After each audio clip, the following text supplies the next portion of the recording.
Kejadian 35. Yakub di Betel untuk kedua kalinya. Allah berfirman kepada Yakub, "Bersiaplah, pergilah ke Betel, tinggallah di situ, dan buatlah di situ mezbah bagi Allah yang telah menampakkan diri kepadamu. Ketika engkau lari dari Esau kakakmu, lalu berkatalah Yakub kepada seisi rumahnya dan kepada semua orang yang bersama-sama dengan dia, jauhkanlah dewa-dewa asing yang ada di tengah-tengah kamu. Tahirkanlah dirimu dan tukarlah pakaianmu. Marilah kita bersiap dan pergi ke Betel. Aku akan membuat mezbah di situ bagi Allah yang telah menjawab aku pada masa kesesakanku dan yang telah menyertai aku di jalan yang kutempuh."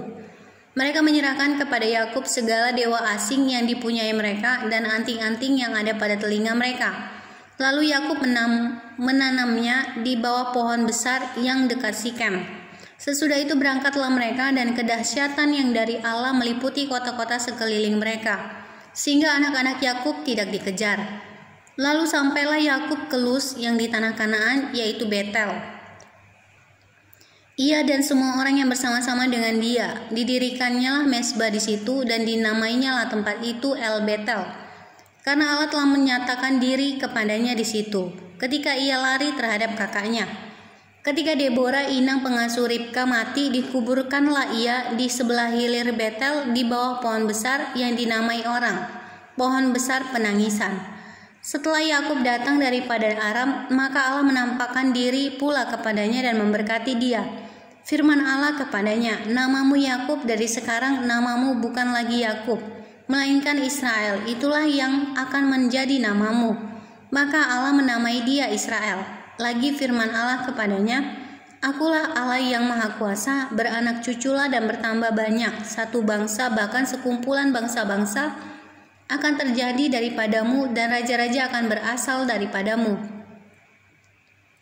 Dan negeri ini yang telah kuberikan kepada Abraham dan kepada Ishak akan kuberikan kepadamu dan juga kepada keturunanmu."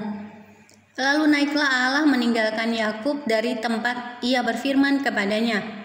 Kemudian Yakub mendirikan tugu di tempat itu, yakni Tugu Batu. Ia mempersembahkan korban curahan dan menuangkan minyak di atasnya. Yakub menamai tempat di mana Allah telah berfirman kepadanya Betel. Kelahiran Benjamin. Rahel mati. Sesudah itu berangkatlah mereka dari Betel. Ketika mereka tidak berapa jauh lagi dari Efrata, bersalinlah Rahel, dan bersalinnya itu sangat sukar. Sedang ia sangat sukar bersalin, berkatalah bidan kepadanya, "Janganlah takut, sekali ini pun anak laki-laki yang kau dapat." Dan ketika ia hendak menghembuskan nafas sebab ia mati, kemudian diberikannya lah nama Ben-Oni kepada anak itu, tetapi ayahnya menamainya Benjamin. Demikianlah Rahel mati, lalu ia dikuburkan di sisi jalan ke Efrata, yaitu Betlehem. Yakub mendirikan tugu di atas kuburnya. Itulah tugu kubur Rahel sampai sekarang. Sesudah itu berangkatlah Israel, lalu ia memasang kemahnya di seberang Migdal Eder. Ketika Israel diam di negeri ini, terjadilah bahwa Ruben sampai tidur dengan Bilha, gundik ayahnya, dan kedengaranlah hal itu kepada Israel. Anak-anak Yakub. Ishak mati. Adapun anak-anak lelaki Yakub 12 orang jumlahnya. Anak-anak Lea ialah Ruben, anak sulung Yakub, kemudian Simeon, Lewi, Yehuda, Isakar, dan Jebulon. Anak-anak Rahel ialah Yusuf dan Benyamin.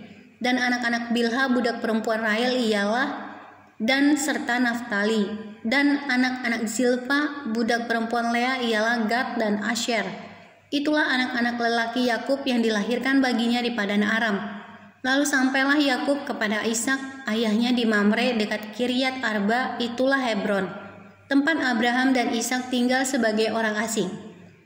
Adapun umur Ishak 180 tahun, lalu meninggallah Ishak. Ia mati dan dikumpulkan kepada kaum leluhurnya. Ia tua dan suntuk umur. Maka Esau dan Yakub anak-anaknya itu menguburkan dia.